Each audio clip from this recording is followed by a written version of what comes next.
Vampires and the Bible. A journey to discover the hidden truth. Catholic mystery.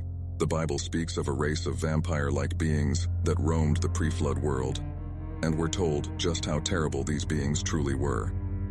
I will also recite some scriptures from the rapidly growing Book of Enoch, which is one of the missing books of the Holy Bible. How was the vampires born? Where did creatures that terrified humankind for centuries first appear? Are these beings simply figments of imagination, or do they hold a much deeper, more sinister reality? In this video, let's explore the possibilities together. How are Nephilim, or the predecessors of vampires mentioned in the Bible? First, let's go back to how what can only be described as biblical vampires came to be. The story begins when angels came to earth and interbred with women. These women are referred to as the daughters of men, emphasizing the fact that some sort of unnatural sequence took place between human women and angelic entities. Nonetheless, what the Bible describes as the Nephilim came to be. The Bible describes these creatures as giants, monsters, and even something far worse. At first, these Nephilim started off fairly normal, yet there was one nuisance. Due to the Nephilim's enormous size, they needed a great amount of food to sustain such massive bodies. So, the Nephilim began to consume all of human resources until there was barely anything left for humans. Then things took a turn for the worse. Once humans could no longer provide such a ridiculous amount of food for these Nephilim, the Nephilim ultimately began consuming humans themselves. This is the first sight we get of a vampire-type creature in the Bible. The Nephilim began to crave the blood not only of humans but of every living creature on earth. The Book of Enoch paints a vivid image of just how chaotic things began to get in the pre-flood world, once the Nephilim transformed into vampire-like apex predators. This entire graphic scene is in chapter 7 of the Book of Enoch. It reads, "And all the others together with them took unto themselves wives, and each chose for himself one. And they began to go in unto them, and to defile themselves with them. And they taught them charms and enchantments, and the cutting of roots, and made them acquainted with plants. And they became pregnant, and they bore great giants whose height was 3,000 ells, who consumed all the acquisitions of men. And when men could no longer sustain them, the giants turned against them and devoured mankind. And they began to sin against birds and beasts and reptiles and fish, and to devour one another's flesh and drink the blood. Then the earth laid accusation against the lawless ones." This chapter of the Book of Enoch details when fallen angels came to earth and created such beings, and what these beings eventually became. Now, let's take a minute to let that sink in. A bloodthirsty, human-like species. It sounds a bit familiar, doesn't it? Well, it doesn't end there. Take a brief pause and leave your opinion in the comments. Do you believe an ancient origin of vampire as Nephilim?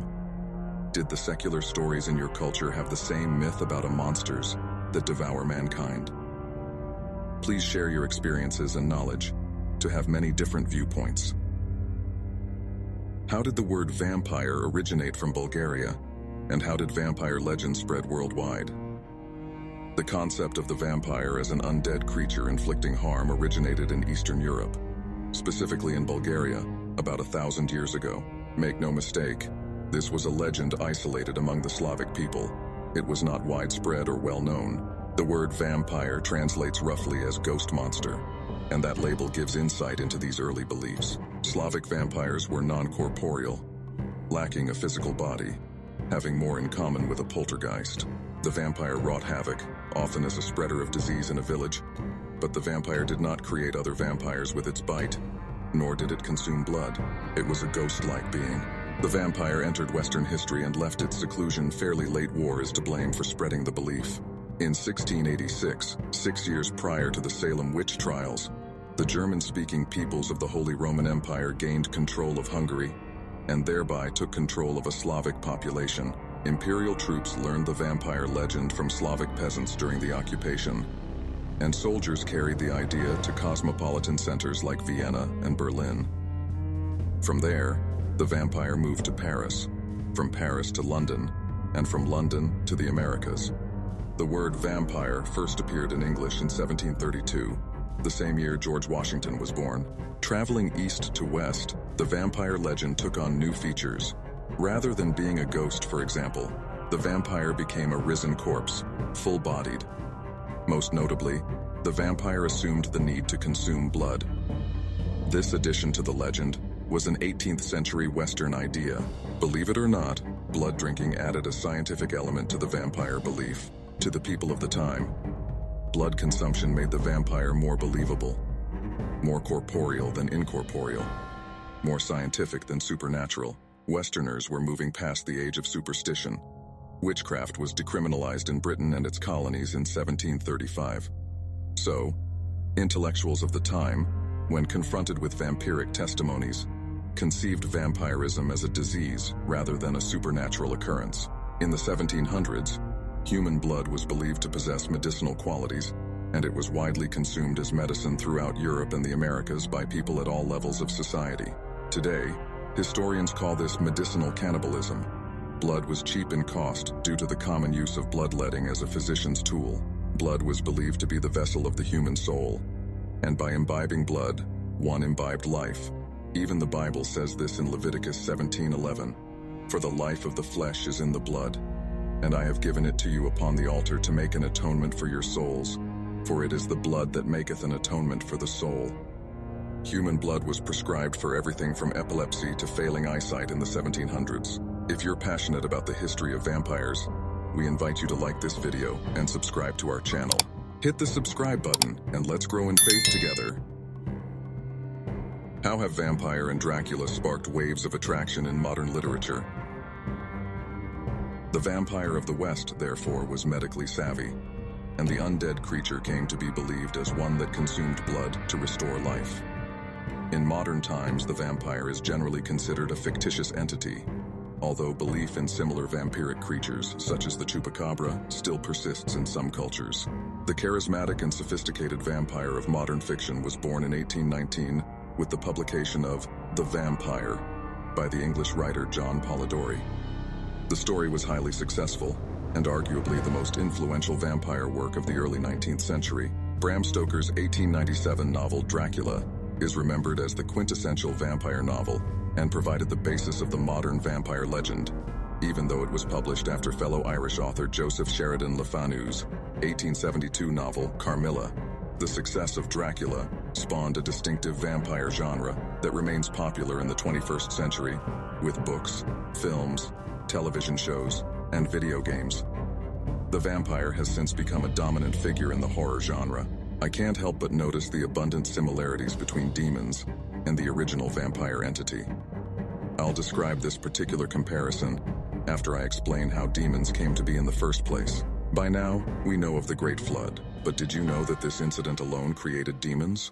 The Book of Enoch tells us how the Nephilim perished in the flood, but their souls remained, and their souls are what we would call demons. I must note that the Book of Enoch is 1,000 years older than the vampire legend, so perhaps the Slavic people were referring to these demonic entities. Here's why I say that.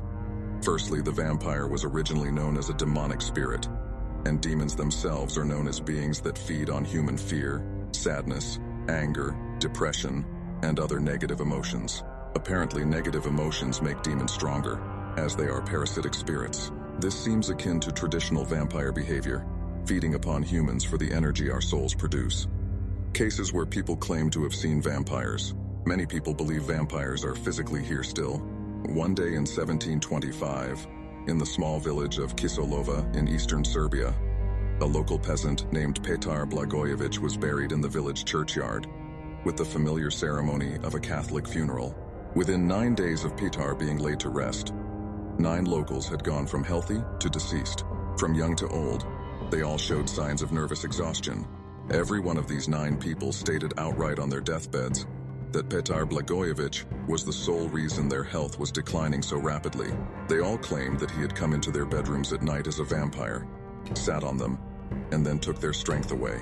It was also said that Blagojevich, after his death, went to his old family home and did the same to his son by drinking his blood. When Petar's grave was opened up in the presence of the whole village, his hair, nails, and beard had grown, and fresh blood was seen in his mouth. At around 6 a.m., on Sunday, 16th of April 1922, a man walking along a deserted Coventry Street in London suddenly felt the presence of a man or thing grab hold of him tightly, sink its teeth into his neck, and draw blood. The next thing he knew, he was in Charing Cross Hospital being told by bewildered doctors that his neck had been punctured by something resembling a long, thin spike. Astonishingly, the same thing happened to 2 more unsuspecting victims later that day, both in the same spot as the first. The police and Londoners were baffled, and no suspect was ever identified. An off-duty policeman in a pub was apparently overheard saying that the police had hired a vampire hunter. This modern-day Van Helsing supposedly tracked the monster down to Highgate Cemetery, and then finished it off in the traditional way by opening up its coffin and driving a stake through its heart. More intriguing still was an incident that occurred around the same time in West Drayton, about 15 miles west of Coventry Street.